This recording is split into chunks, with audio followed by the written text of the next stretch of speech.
Hi everyone, my name's Neil Turton and I'm one of the pastors here at LCBC. The question we're going to be looking at today in this series of Easter talks is, who was Jesus? Is he real? Well, interestingly, very few people question whether Jesus Christ existed. It's generally accepted that Jesus was a man who lived on the earth in Israel 2,000 years ago. The difference of opinion surrounds his full identity. Almost every major religion teaches that Jesus was a prophet, or a good teacher, or a godly man. But the Bible tells us that Jesus was more than just a prophet, a good teacher, or a godly man. He was God himself, who became a man, but in so doing he did not lose his divine nature. C.S. Lewis, Oxford professor and author of the Narnia Chronicles, wrote the following in his book Mere Christianity. I'm trying here to prevent anyone saying the really foolish thing that people often say about him. I'm ready to accept Jesus as a great moral teacher, but I don't accept his claim to be God. That is the one thing we must not say. A man who was merely a man and said the sort of things Jesus said would not be a great moral teacher. He would either be a lunatic, on a level with a man who says he's a poached egg, or else he would be the devil of hell. You must make your choice.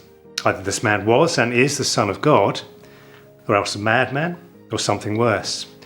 You can shut him up for a fool, you can spit at him and kill him as a demon, or you can fall at his feet and call him Lord and God.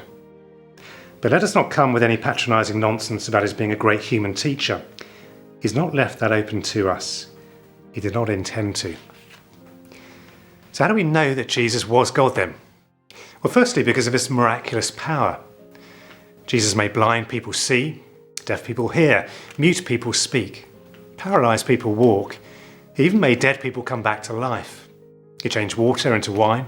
He walked on water and calmed a storm with a word. He even came back to life himself, just as he said he would. Secondly, because of his amazing love. The reason Jesus made people well was because he had compassion on them. He reached out to the social outcasts, the lepers, the prostitutes, the despised tax collectors. He treated women with respect and welcomed children with open arms, both of which were unusual in those days. In his teaching, he told people, love your enemies and pray for those who persecute you.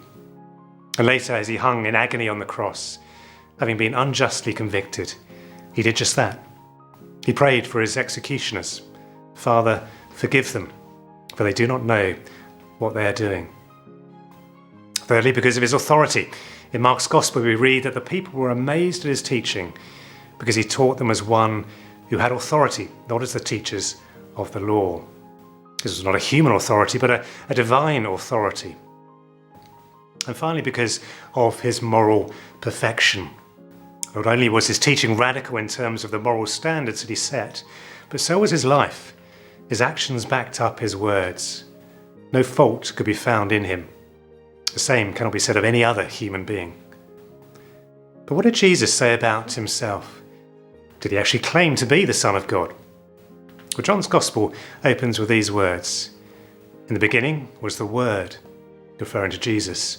And the Word was with God, and the Word was God.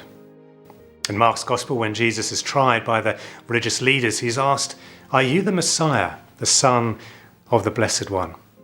I am, said Jesus, and you will see the Son of Man sitting at the right hand of the Mighty One and coming on the clouds of heaven.